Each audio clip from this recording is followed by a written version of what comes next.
नमस्कार। विज्ञान की रोशनी चारों तरफ फैलाने वाले इस शो में आपका स्वागत है। मैं हूं नेहा त्रिपाठी।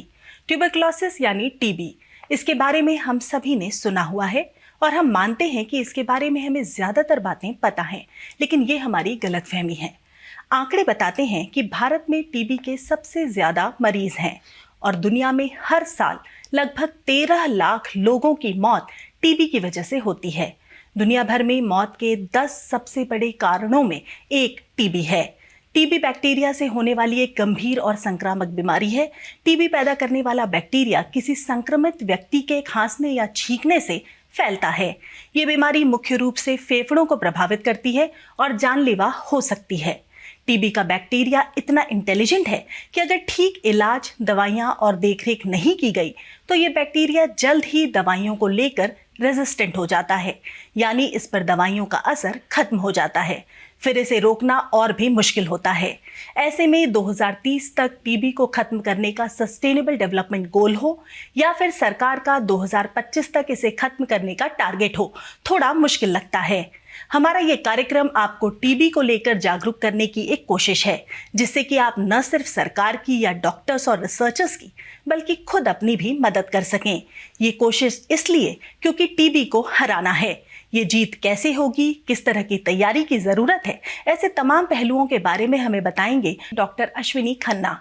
आप टीबी और सांस की बीमारियों के विशेषज्ञ हैं, दिल्ली में टीबी सेवाओं के प्रभारी हैं और टीबी के उपचार को लेकर बने राष्ट्रीय तकनीकी विशेषज्ञ समूह के सदस्य भी हैं। और हमारे साथ हैं डॉक्टर विनीत भाटिया। आप WHO के दक्षिण पूर्व एशिया क्षेत्रीय कार्यालय की टीबी इकाई में चिकित्सा अधिकारी के रूप में काम कर रहे हैं। आप क्षेत्रीय स्तर पर मल्टी ड्रग रेजिस्टेंट ट्यूबरक्लोसिस सेवाओं के विस्तार के साथ जुड़े हुए हैं और एशिया और अफ्रीका के 30 से ज्यादा निम्न और मध्यम आय वाले देशों में टीबी कार्यक्रमों और परियोजनाओं के साथ 20 वर्षों से ज्यादा का अनुभव है। आप दोनों का ही बहुत बहुत स्वागत है। नमस्कार जी, जैसा कि मैंने कहा कि हम टीबी के बारे में जानते हैं, हमने बहुत सारा कुछ सुना हुआ है, लेकिन फिर भी हम उसकी चपेट में आ जाते हैं। टीबी के बहुत सारे केसेस दिल्ली में बहुत ज़्यादा हमारे देश में हो रहे हैं। तो सबसे पहले हमारे दर्शकों को ये समझाइए कि असल में टीबी है क्या, कैसे फैलता है। डॉक्टर अश्विनी, आपने थोड़ा बहुत बता भी दिया है। टीबी एक बैक्टीरियल इन्फेक्शन है जी। एक कीटाणु है जिसका नाम है माइकोबैक्टीरियम ट्यूबरक्लोसिस। ये उसके कारण होता है और ये फैलता है जो पेशेंट, जो भी मरीज है जिसको टीबी लंग्स में हो, फेफड़ों में हो, वही फैलाता है। जब वो खांसी करता है, अगर उसके अंदर ये बीमारी है तो जब वो खांसी करेगा या छींकेगा तो ये कीटाणु बाहर आएंगे। जो दूसरा व्यक्ति उसके पास में खड़े हैं या उसके कंटैक्ट में हैं या ज़्यादा देर उनसे साथ रहते हैं, उनको भी होने का ये डर हो जाता है जी। जैसे टीबी के लिए हम ये कह सकते हैं कि जानकारी ही बचाव है। ये लाइन सही लगती है आपको डॉक्टर विनीत? बिल्कुल, ये एक बहुत अच्छा आपने मुद्दा उठाया है कि टीबी की जानकारी ही टीबी से बचाव है। और ये जानकारी न केवल टीबी के मरीजों के लिए ज़रूरी है, ये मरीज के परिजनों के लिए ज़रूरी है, ये चिकित्सकों के लिए ज़रूरी है और ये साथ साथ पॉलिसी मेकर्स के लिए भी ज़रूरी है। तो सबको इसके हर पहलू की जानकारी बहुत आवश्यक है। किस तरह के सिम्टम्स हम देखें अगर, तो हमें अपना तुरंत टेस्ट कराना चाहिए या अपने इलाज की तरफ आगे बढ़ना चाहिए? जो सबसे कॉमन सिम्टम है जिसकी हम बात करते हैं वो टीबी लंग की होती है, जो 80% होती है, और 20% एक्स्ट्रा पल्मोनरी की बात करते हैं जी। जो फैलने वाली बीमारी होती है वो जो है लंग में ही होती है, जिसे पल्मोनरी ट्यूबरक्लोसिस कहते हैं। और सबसे जो कॉमन सिम्टम है जिसके कारण व्यक्ति आपके पास आते हैं, डॉक्टर के पास जाते हैं, वो है खांसी। सो किसी भी व्यक्ति को 2 हफ्ते से ज़्यादा खांसी हो, उसे अपना जाके जांच करानी चाहिए। खांसी के साथ साथ उसको और भी लक्षण हो सकते हैं, जैसे बुखार हो सकता है, भूख लगनी बंद हो सकती है, वजन गिरना हो सकता है, या उसको बलगम में खून आ सकता है।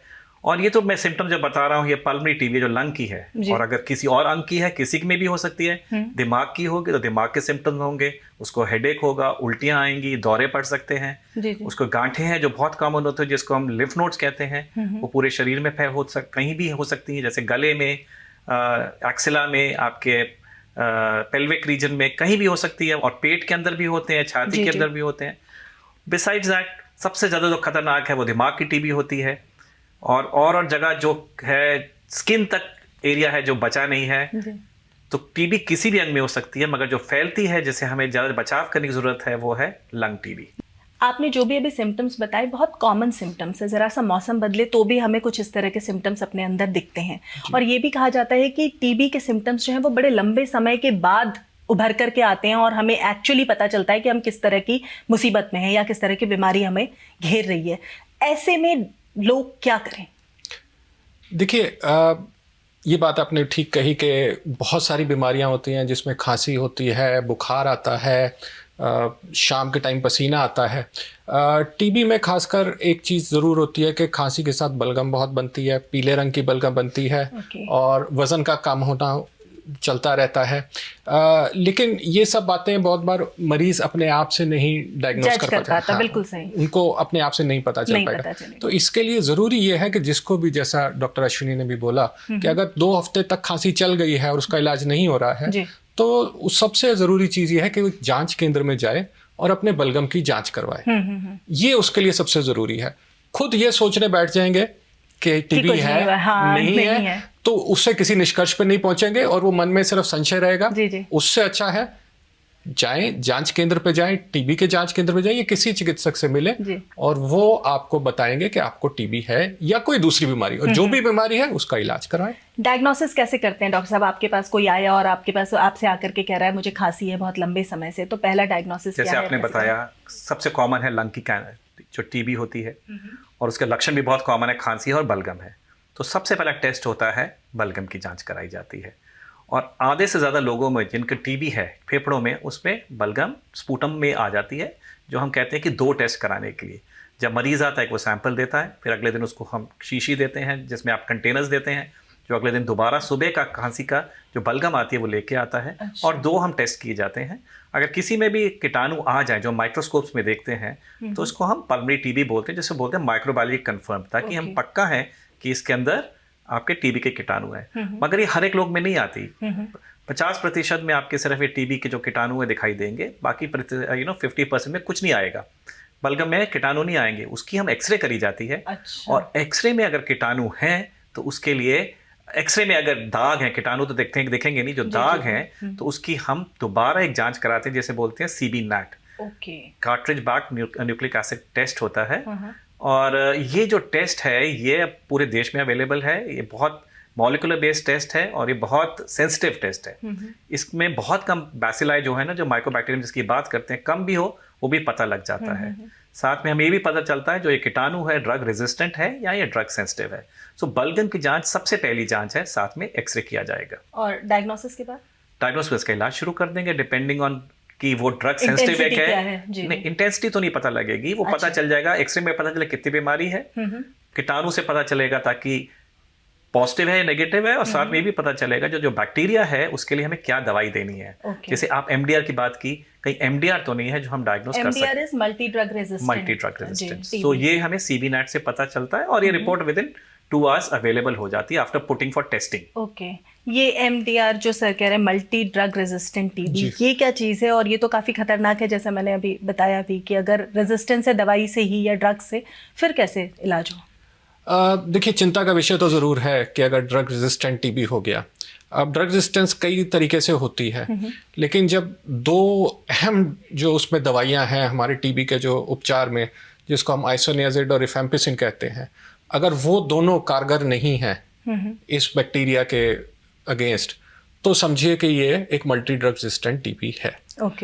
मल्टी ड्रग रेजिस्टेंट टीबी का इलाज भी संभव है, ये बात नहीं है। थोड़ा मुश्किल होता है, दवाइयों के थोड़े साइड इफेक्ट ज़्यादा होते हैं, मुश्किल अवश्य है, लंबा चलता है, लेकिन उसका भी इलाज संभव है। लेकिन अच्छा यही होगा कि समय पर और ठीक जांच करवा के पहले से ही अगर ठीक उपचार करेंगे तो शायद उसकी नौबत भी नहीं आएगी। लेकिन टीबी जो हुआ वो जब हुआ तभी मल्टी ड्रग रेजिस्टेंट होता है? जैसे ही हुआ उस वक्त ही जब आप पहली बार देखते हैं कि व्यक्ति को टीबी है और उसमें जो भी आप उसमें डायग्नोस करते हैं, तो जनरली हम शुरू में पता लग जाता। आजकल, पहले तो हमें पता नहीं लगता था, मल्टी हम टेस्ट नहीं करते थे, कल्चर हुआ करते थे, बहुत टाइम लगता था और अवेलेबल नहीं थे। जी।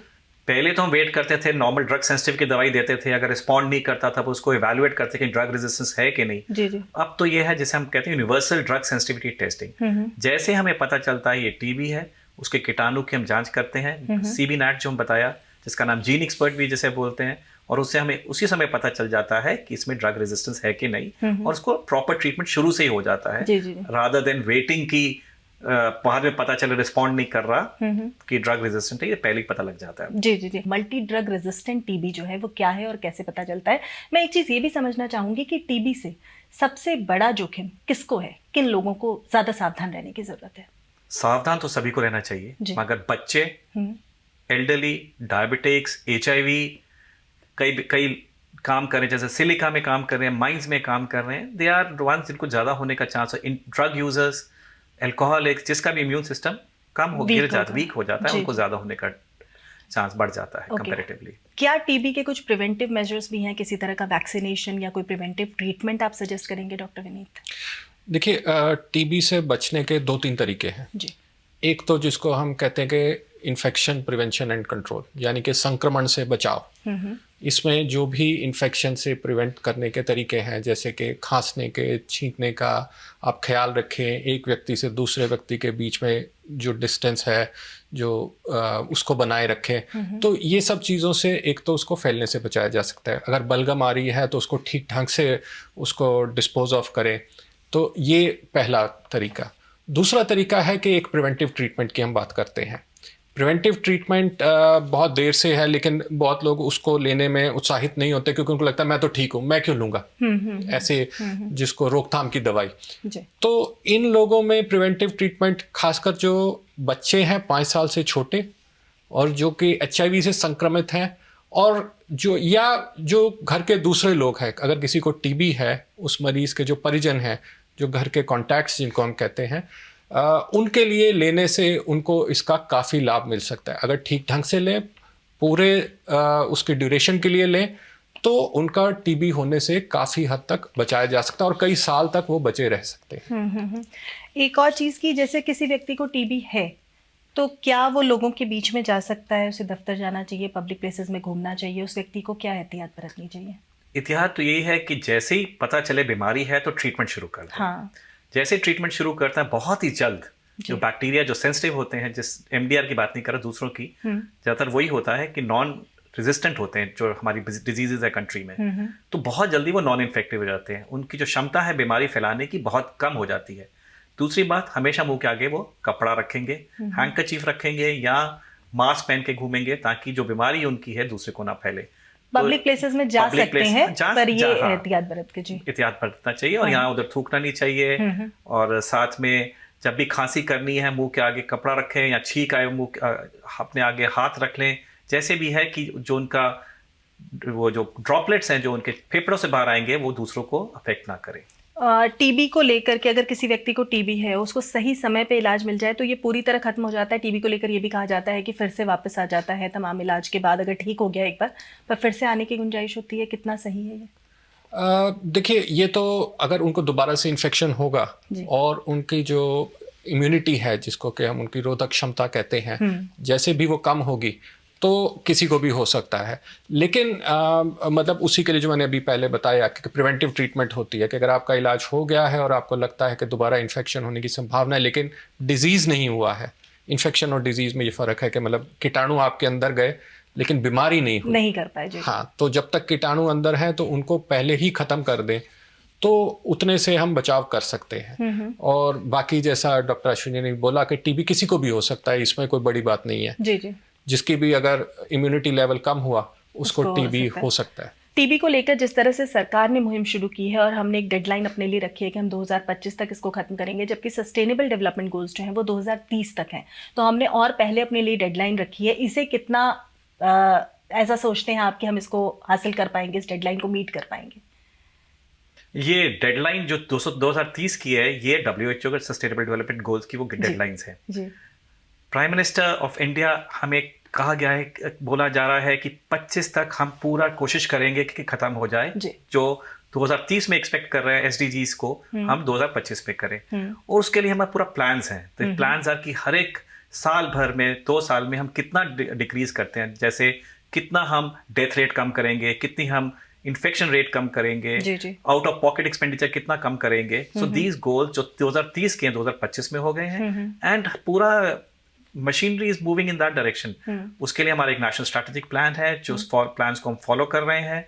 उस प्लान में सारा जो रीजन है जो हमारा टीबी को जल्दी खत्म करने का, वो डाले गए हैं। जैसे इनोवेशंस हैं, एमडीआर को देखना है, प्रिवेंटिव थेरेपीज को देखना है, प्राइवेट सेक्टर को इन्वॉल्व करना है, इन्फेक्शन कंट्रोल करना है। So all these things are part of the national strategic plan, और ये मूव कर रहे हैं उस तरफ। हमारा पूरी प्लानिंग है, एंड वी होप दैट 2025 तक हम काफ़ी डेंट कर पाएँ। हम कोशिश करेंगे कि 2025 तक 20 इस समय हमारा जैसे रफली 2200 पर लाख है नोटिफिकेशन टीबी का इंसिडेंस, विच वी एक्सपेक्ट कि it should come down to 44, जो अगर हम जो बात कर रहे हैं। तो ये सारा जो हमारे aims under the national strategic plan are planned according to that. कैसे हम कर पाएंगे उसके बेसिस पे WHO भी अपने टारगेट्स होंगे, WHO अपनी तैयारियां कर रहा होगा। रीजन वाइज अगर हम देखें तो किस तरह की तैयारियां आप लोग देख रहे हैं? देखिए, WHO के अलग से कोई टारगेट नहीं है। ये तो वही जो 2030 के जो डॉक्टर अश्विनी ने बताया कि ये हमारे टारगेट्स जो 2030 के हैं, ये UN के सस्टेनेबल डेवलपमेंट गोल्स हैं, और उसी के हिसाब से WHO ने बताया। और इसमें 3 मुख्य लक्ष्य हैं। एक कि जो टीबी से होने वाली डेथ्स हैं, जो मृत्यु है, उसको 90% तक 2030 तक कम करे। और जो नए केस होने के जो दर है, जिसको इंसिडेंस रेट हम कहते हैं, वो 80% कम करें। और जो कैटास्ट्रॉफिक कॉस्ट है, जिसमें के लोगों को बहुत ज़्यादा खर्चा करना पड़ता है, लोग गरीबी की तरफ ज़्यादा धकेले जाते हैं, ऐसे खर्चे ना करने पड़े, वो 0% 2030 तक हो, मतलब बिल्कुल उसको हटा दीजिए। तो ये तो है जो कि जिसके लिए WHO कंट्रीज को और जो हमारे मेंबर स्टेट्स हैं उनको सपोर्ट कर रहा है। हमारे जो रीजनल डायरेक्टर हैं, उन्होंने टीबी को ख़त्म करने को अपना एक रीजनल फ्लैगशिप प्रायोरिटी बना दी है। इसका मतलब है कि जो पूरा हाईएस्ट लेवल है, उस पर एक कमिटमेंट है। और मतलब इंडिया के बारे में हमारे प्रधानमंत्री का तो उन्होंने बताया ही कि ये एक उनकी तरफ से भी कमिटमेंट है कि इसको जल्द से जल्द हम खत्म कर सकें। आप कैसे देखते हैं? आप तो आसपास के देशों का भी सारा रिकॉर्ड रखते हैं। आसपास के देशों से हमें कुछ सीखने की ज़रूरत है। वहाँ किस तरह से टीबी को लेकर काम किया जा रहा है, थोड़ा उसके बारे में बताइए। देखिए, सभी देश अपने स्तर पर अपने ही जो उनके चैलेंजेस हैं उनको फेस कर रहे हैं और अपनी ही उसका समाधान ढूंढ रहे हैं। जी। हमारे क्षेत्र में जो साउथ ईस्ट एशिया है, जो दक्षिण पूर्व एशिया क्षेत्र है, इसमें हमें उम्मीद है, क्योंकि 2020 जो ये वर्ष है, इसके कुछ माइलस्टोन्स थे हमारे एंडिंग टीबी के। तो उसमें जो मैंने अभी बात की मॉर्टेलिटी की, जो मृत्यु के हैं या जो नए केस होने के दर्ज के होने हैं, उनके लिए हमें ऐसी उम्मीद है, जो अभी तक ट्रेंड चल रहा है, कि म्यांमार उसको हासिल कर लेगा। बांग्लादेश और थाईलैंड खाली मृत्यु दर को उतना कम कर पाएंगे। तो ऐसे बहुत सारी चीज़ें हैं। अब भारत की एक अलग समस्या है, क्योंकि भारत इतना विशाल देश है, और जैसे कि आपने बताया कि विश्व के जितने केस हैं उसके 27% केस हमारे यहाँ ही हो रहे हैं। में है, बिल्कुल। तो एक मतलब एक बहुत बड़ा पहाड़ वाली समस्या है, जिसे कि हिलाना है तो उसको थोड़ा सा समय तो हमें देना पड़ेगा। ये ना सोच ले कि हम एकदम से काम हो जाएगा। बाकी जो चीज़ें कारगर हुई, जो आपने पूछा, उसमें ये है कि अपनी सेवाओं को लोगों तक पहुंचाना, ज़्यादा से ज़्यादा लोगों तक पहुंचाना। जो दूसरे क्षेत्र हैं, खासकर जैसे निजी क्षेत्र है, उसको साथ में रखना, क्योंकि बहुत सारे मरीज निजी क्षेत्र में जाते हैं इलाज के लिए, प्राइवेट क्लिनिक्स के लिए जाते हैं, प्राइवेट हॉस्पिटल्स में जाते हैं। और प्लस इन सब चीज़ों के लिए उतना पैसा उपलब्ध कराना, जो कि सरकार का काम है। ये सब करने से इस पर काफ़ी, और प्लस जो कम्युनिटीज़ हैं, जो अफेक्टेड लोग हैं, उनको अपने साथ ज़रूर रखें। किसी देश ने अभी तक इसे जड़ से खत्म कर दिया है? देखिए, ऐसा है कि टीबी ऐसी चीज़ नहीं है जो कि एकदम से जड़ से ख़त्म हो जाए, और अभी भी हम जड़ से ख़त्म करने की बात नहीं कर रहे हैं। हम एक जो ख़त्म कर रहे हैं उसको एक समस्या के रूप में ख़त्म करने की बात कर रहे हैं। जी, जैसा कि आपने बताया 200 की बजाय अब 44 केसेस हों पर लाख, ऐसा हम इसको कम करने की कोशिश कर रहे हैं। अब ये समझना ज़रूरी है कि जो आम लोग इस वक्त हमें देख रहे हैं, वो आपकी इस मुहिम से कैसे जुड़ सकते हैं, क्योंकि जो सरकार ने अभी एक लक्ष्य तय किया है, उसको लेकर डॉक्टर्स, रिसर्चर्स, आप सब लोग काम कर रहे हैं। इसमें आम आदमी कैसे आपकी मदद करे, डॉक्टर अश्विनी? जिस व्यक्ति को टीबी हो, सबसे ज़रूरी है कि वो इलाज अपना पूरा करे, क्योंकि इसका इलाज होता है कम से कम 6 महीने का। जी। होता क्या है, जब भी कोई भी व्यक्ति अपना इलाज शुरू करता है, थोड़े ही दिन में उसको आराम मिलता है। वो ऐसा लगता है कि बीमारी बिल्कुल ठीक हो गई है, अब मुझे आगे लेने की ज़रूरत नहीं है। ये बहुत ज़रूरी है कि उसका इलाज पूरा हो। जितनी देर तक बताया गया डॉक्टर ने, 6 महीने, 8 महीने या 1 साल या 2 साल, डिपेंडिंग ऑन किस तरह का टीबी है, तो उसको वैसे लेना चाहिए, नियमित रूप से लेना चाहिए, रोज़ लेना चाहिए। और अगर इस दवाई के कई बार साइड इफ़ेक्ट्स भी होते हैं, अगर कोई हो जाए, रोके नहीं दवाई, अपने डॉक्टर के पास आए और डॉक्टर को डिसाइड करने दे वो आगे करना क्या है। ये नहीं कि आप घर में बैठ जाएं और बोले हम दवा नहीं खा पाएंगे। इससे ये होगा, एक बीमारी ठीक होगी और जल्द से जल्द हम कोशिश कर रहे हैं अपने देश से टीबी खत्म करने की, उसमें भी हेल्प मिलेगी। बिकॉज ये जो व्यक्ति है दूसरों को अपनी बीमारी फैला नहीं पाएगा और ट्रांसमिशन रेट हम कट कर पाएंगे। तो ये ज़रूरी है कि MDR ना बने, जिसका इलाज जो बताया जा रहा है कि अब बताया कि 2 साल तक होता है। वो इसीलिए होता है कि जो भी व्यक्ति इलाज करता है वो लगातार इलाज नहीं करता, ब्रेक करके लेता है या कम डोज लेता है या डोज एक दवाई लेता है या दूसरी नहीं लेता। तो ये मेरा टेक होम मैसेज सबके लिए ये होगा कि दवाई अपनी जो भी जैसे बताई जाए वैसे खाई जाए और बिल्कुल बीच में रोके नहीं। ऐसा कोई भी बड़ी मुहिम होती है, कोई बड़ा काम अगर हम टारगेट सेट करते हैं तो उसमें कम्युनिटी का बहुत बड़ा रोल हम देखते हैं। कम्युनिटी एंगेजमेंट टीबी के केस में कैसा है? बहुत ज़रूरी है और इसके बिना टीबी को ख़त्म करना मुमकिन नहीं है। ये जो बहुत एक साफ सी बात है। जी। अब और ये कई तरीके से हो सकता है। हम लोग कम्युनिटी एम्पावरमेंट की बात करते हैं कि लोग सिर्फ जागरूक नहीं हो, वो बढ़ चढ़ कर हिस्सा लें, वो निर्णय लें कि उनको दवाई कहाँ मिलेगी, कैसे मिलेगी, पॉलिसीज़ क्या हों उनके हक में। तो टीबी के साथ मतलब कम्युनिटीज़ का जुड़ना एक बहुत ही ज़रूरी कदम होगा इस मुहिम को अपने अंजाम तक पहुंचाने के लिए। और ये एक जन आंदोलन का रूप लेना चाहिए। लोग मांगें कि हमें सही इलाज मिले, लोग ये भी एक दूसरे को मदद करें, क्योंकि ऐसा होता है कि जैसे डॉक्टर अश्विन ने बताया कि कई बार साइड इफ़ेक्ट्स हो जाते हैं, कुछ कई बार तो बहुत मामूली ही होते हैं ज़्यादातर, लेकिन कभी कभी ज़्यादा भी हो जाता है। तो उसको एक सपोर्ट चाहिए होता है उस व्यक्ति को, तो वो कम्युनिटी से आएगा। उस व्यक्ति को किसी प्रकार का उसके साथ भेदभाव ना हो, ये बहुत जरूरी है। बिल्कुल स्टिग्मा ना हो। जी। कुछ औरतों को घर छोड़ना पड़ जाता है जी। इस सब को बचाने के लिए कम्युनिटी का एक अहम रोल है। वो जाने कि ये एक दूसरी बीमारी की तरह की ही बीमारी है और इससे हमें ना तो कोई भेदभाव करना है। छूत वाली बीमारी का जो हम बात करते हैं वैसा कुछ हम ना सोचें इसके बारे में। बिल्कुल जी। और लोगों को मतलब एक साथ मिलकर, क्योंकि एक मुहिम की तरह इसको सबको जुड़ना है और उसको हराने के लिए प्रयास करना है। जी। हर राज्य में मतलब जैसे हम तो आप दिल्ली का स्पेसिफिकली अगर बात करें तो दिल्ली, बम्बई जैसे बड़े शहरों में शायद ये चीज़ें आसान होती हैं, ज़्यादा जागरूक लोग हैं, पढ़े लिखे लोग हैं। पर जो छोटी जगह हैं, जहाँ कस्बे हैं, गांव हैं, वहाँ पे लोगों को किस तरह से आप लोग डील करते हैं कि उन तक ये बात हम पहुँचा सकें और उनको इतनी आसानी से समझा सकें?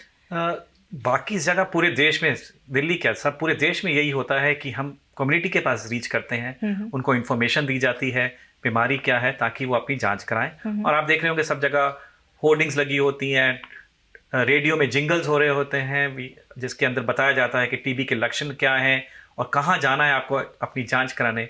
और इस जांच और इलाज के लिए इतने सेंटर हैं देश में कि ज़्यादा लोगों को ज़्यादा दूर नहीं जाना पड़ता। जैसे दिल्ली की मैं बात बताऊं, हमारे पास यहाँ पे 2000 डायग्नोस्टिक सेंटर्स हैं और उस इलाके में हम नॉर्मल मीटिंग्स करते हैं ताकि जो भी व्यक्ति आसपास रहते हैं उनको पता चले कि बीमारी टीबी के लक्षण क्या है, जाके हम अपनी जांच करवा लें। उसके साथ साथ 300-400 तो सेंटर ऐसे हैं जहाँ पे इलाज भी मिलता है।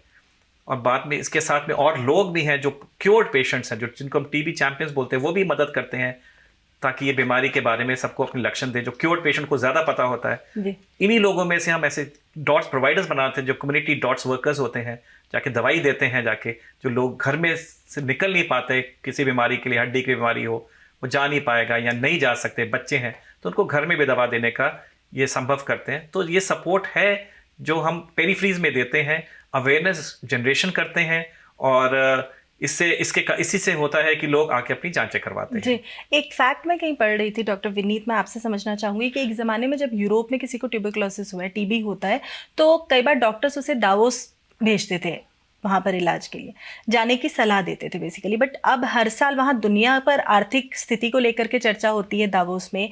कई बार अर्थव्यवस्था से जुड़े कई पूर्वानुमान भी लगाए जाते हैं, कई सूत्र निकाले जाते हैं, पर टीबी को पूरी तरह खत्म करने वाला सूत्र हमारे सामने अभी तक नहीं आया। ऐसा क्यों? देखिए, इस पर टीबी को पूरी तरह ख़त्म करने के लिए टीबी क्या है ये फिर से एक बार इस पर हमें जानना ज़रूरी है। जो हमने बीच में बात कही थी कि एक होता है टीबी का इन्फेक्शन, के कीटाणु आपके अंदर चला गया, लेकिन उसका ये मतलब नहीं है कि आपको बीमारी हो गई। आपका इलाज, जो अभी आपने बात की कि करीबन 1 करोड़ मरीज हर साल नए होते हैं विश्व भर में, वो हैं सब टीबी की बीमारी वाले। लेकिन हमें ये जानना ज़रूरी है कि वो जो टीबी का कीटाणु है वो करीबन 200 करोड़ लोगों के अंदर पहले से मौजूद है, और हम में आप में शायद ज़्यादातर लोगों में होगा भी, करीब 40% लोगों के अंदर वो कीटाणु है। और अभी तक हम टीबी का इलाज तो संभव है, लेकिन उस कीटाणु को ख़त्म करने के लिए पूरी तरह अभी हमारे 1882 में पहली बार उस बैक्टीरिया के बारे में पता चल रहा था। अब हम अभी जब डिस्कस कर रहे थे तो आपने बताया, तो 1882 से लेके 2000 अभी तक हम उस बैक्टीरिया पे काम नहीं कर पाए। हाँ, तो वो बीमारी का इलाज तो है, हाँ। लेकिन वो जो कीटाणु जो सिर्फ सब में बसा हुआ है, और 200 करोड़ लोगों को ऐसी दवाई देना या ऐसा कुछ वैक्सीन देना, वो अभी तक संभव नहीं हुआ है। कुछ वैक्सीन पर काम चल रहा है, बीसीजी हम देते थे, वो अभी भी दे रहे हैं, उसका एक अपना रोल है, लेकिन वो भी टीबी के जो भयानक रूप है वो डेवलप होने से बचाता जरूर है। तो वो अपनी जगह जरूरी है, लेकिन वो हर तरह की टीबी की रोकथाम के लिए जरूर वो कारगर नहीं है। उसके लिए अभी शोध कार्य चल रहे हैं, एक आध नए वैक्सीन पर चल रहा है, काफी एडवांस स्टेज में है वो। तो हम उम्मीद करते हैं कि ऐसा वैक्सीन जल्दी निकल आएगा, क्योंकि स्मॉल पॉक्स हमने खत्म किया तो वो वैक्सीन की वजह से था। पोलियो को खत्म करने की कगार पे है, तो वो भी वैक्सीन की बिल्कुल। तो उसी तरह का जब हथियार हमारे हाथ में आ जाएगा तो टीबी के लिए भी आप लोगों को ढेर सारी शुभकामनाएं कि हम अपना ये गोल अचीव कर सकें और इस बीमारी से पूरी तरह से मुक्ति पा सकें। आप दोनों का बहुत बहुत शुक्रिया स्टूडियो में आने के लिए, हमें इतनी सारी जानकारियां देने के लिए।